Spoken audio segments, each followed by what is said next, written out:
Hello, everybody. So, welcome to the podcast.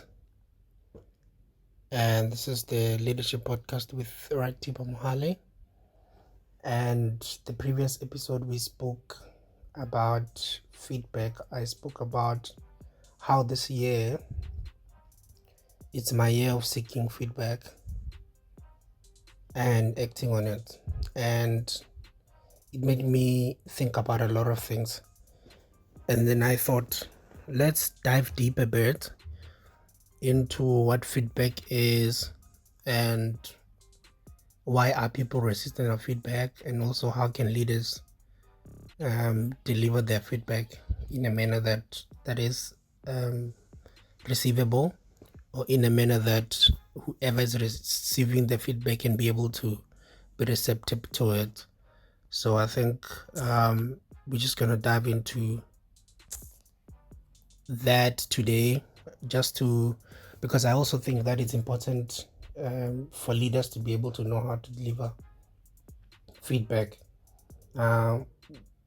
because it shows your emotional awareness. It also shows the tactic you have to be able to deliver your feedback, and it also shows how strategic you are in communicating your message as well.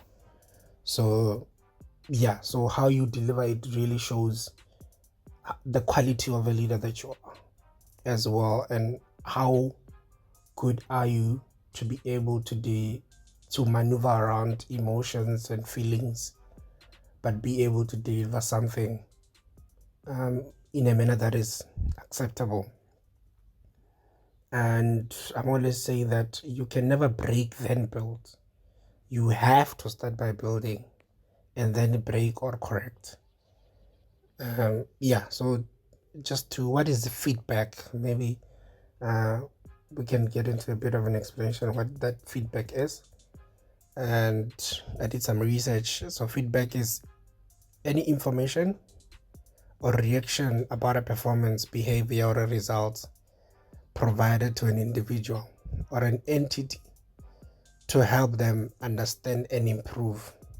So it can be positive, constructive, or negative, offering insights and suggestions for growth or refinement.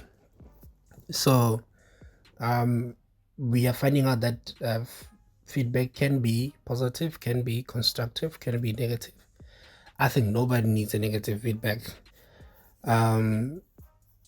because probably it won't help you with anything if you receive a negative feedback. So I think most of us don't like negative feedback at all.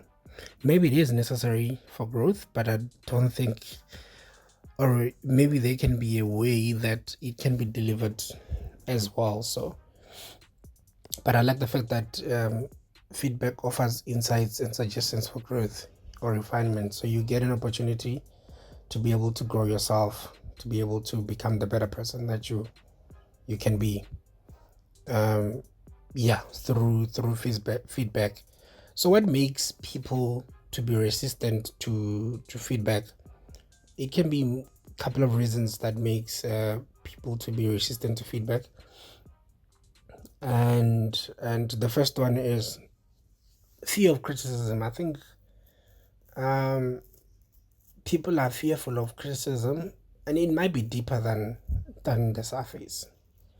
Some people could be that they've been criticized a lot when they were very young, and or some people, it could be that they were raised in a different way where criticism was never there. They're spoken positive in their life. So the moment you come with a negative, or we come and correct something in their life, it becomes a bit difficult. They were raised with perfection, so whenever you see fault in what they do, it also becomes a bit difficult for them to be receptive, because they were raised to say they are the best and they never do anything wrong. So some individuals fear negative judgment and criticism. It makes them hesitant to receive feedback. Like I said, it could be something deeper than it is. for those people who are fearful of criticism, it could be deeper than it is on the surface. Maybe also it comes from the environment that they grew up in as well. So the second thing could be ego protection. So people may have a strong ego and be resistant to acknowledging their weaknesses or mistakes. You see, so that could be another reason why people are very resistant to feedback. They've got a big ego that they want to protect. Some of the people are borderline narcissistic because um, they don't like to be corrected.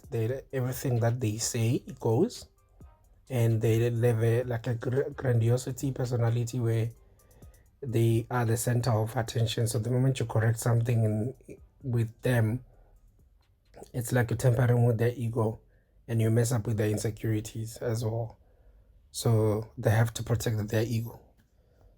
And some of the people is lack of trust. So if there is lack of trust in the relationship, people may question the intentions behind the feedback. So when two people don't trust each other, or a leader and a follower, don't have a trust between themselves, the receiver tends to doubt the intentions, whether the intentions are good or bad. So the follower tends to doubt whether the intention of the leader are good or bad, because there's no trust. You don't know the heart of that person, whether it comes from a good place or not. So that's one of the things that makes people to fear feedback. And another thing is insecurities. I mean, yeah, like I already mentioned, insecurity. So feeling insecure about your abilities can make you be resistant to feedback, because whatever comment that someone makes, it is perceived as a threat to you.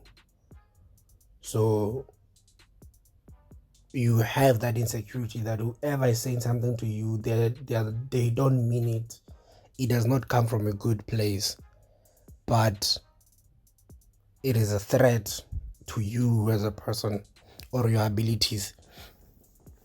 And then another one could be poor delivery. I think this is one thing that I mentioned even in the first episode, that the poor delivery often makes people to be resistant to feedback.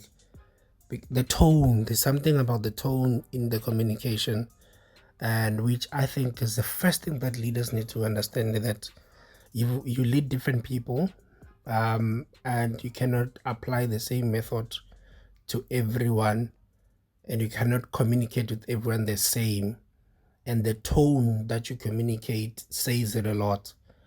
So the delivery might be, if you communicate in a way that is insensitive, and it can trigger other people to be defensive. So you have to find a way, a tact, a strategy on how you communicate feedback, because it is very important for growth. So you need to find a way to communicate it. And then another thing could be that there is unclear purpose of what do you really want. What is the purpose of this feedback in the first place? Because you cannot just randomly feedback someone. But what is the purpose of this feedback? I think you have to line and prepare someone to say, hey, let's talk about this. Then they're prepared to hear you with what you are saying, instead of just randomly just saying about something. They don't know what you're talking about. They're not there mentally, but if you say, hey, I want to talk to you about this, someone prepares their mind to say, okay, cool, we're gonna be talking about this, so there's a potential of me getting a feedback and all these things, so I need to prepare my head. But out of the blue, if you start and you have not prepared someone, it becomes difficult because it triggers defensiveness. And so it is important for people to learn how to overcome the resistance to feedback. It's very, very important, because you need the feedback to grow. You need the feedback to be the best version of yourself. There's no way that you can have the feedback, because you need to know what you're doing right and what you're not doing right, so that you are able to correct it and become a better person as well. And it is good for your development as well as a person.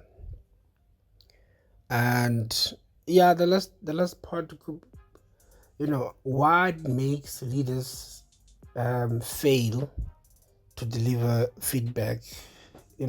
What makes them fail to deliver um, feedback in a manner that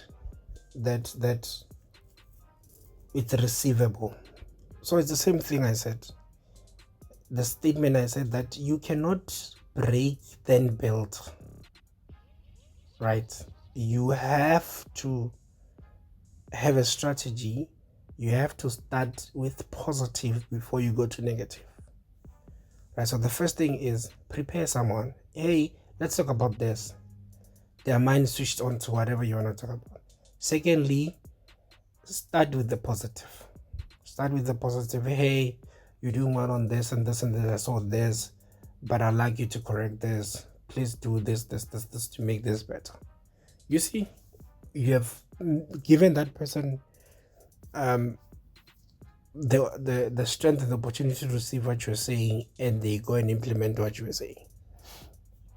So when you deliver criticism, or feedback, you must use a supportive tone and encourage dialogue. So you must use a supportive tone, someone that says, I believe in you, I know you are good at this, but you can correct this. You see, you must use a supportive tone and also encourage dialogue.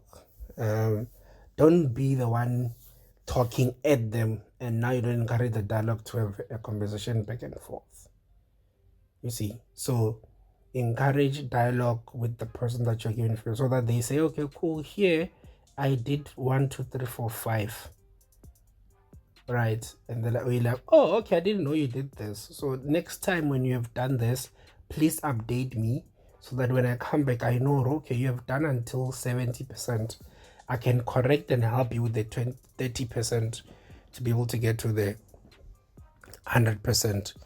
So yeah, make sure that you encourage dialogue, and ensure that, as a leader, ensure that feedback is consistent and it aligns with the recipient's goals and their overall objective of the team or their job as well. So give consistent feedback. When they've improved, come back and say you have improved. When they have exceeded expectation, come back and give feedback that they've exceeded expectation. Don't miss that moment. Don't come only when they've done wrong. Make sure that you come even when they've done right, and you encourage and you give positive feedback, and you grow their confidence, and they grow in the confidence of their work, and they are able to know that they are doing something right. See, so those are some of the things that, as a leader, you must be able to have tact on how you communicate, strategize on how you're going to communicate, and when you consistently give feedback, give both the feedback that allows someone to correct, and also when they've corrected, encourage them, give them a feedback that they are doing very well, and also foster a dialogue environment where the feedback, it's back and forth. You say, they say what they think, or they say what they've done that maybe they have failed to communicate, and because you might be scolding them for something they've not done, but they have done that, they've just failed to communicate it with you. Now, instead of correcting the work, you're correcting the communication and the updates to you as their team leader, and in that way it makes things better and easier, and it makes the development and the leader and the follower relationship also to be at a better place. So yeah, that's a chat that I wanted to have with you guys today. So we are Leadership Talks with Ratiba Mohale on Empowerment Podcast. Our aim is just to inspire, empower, and equip you, and to be a better leader for tomorrow. And let's journey together and break down these topics, talk about leadership, engage, drop your comments, and also check us out everywhere on podcast platforms and engage with us. So see you next week. Yalabo Mshat. Empowerment Podcast. Inspire, equip, and empower.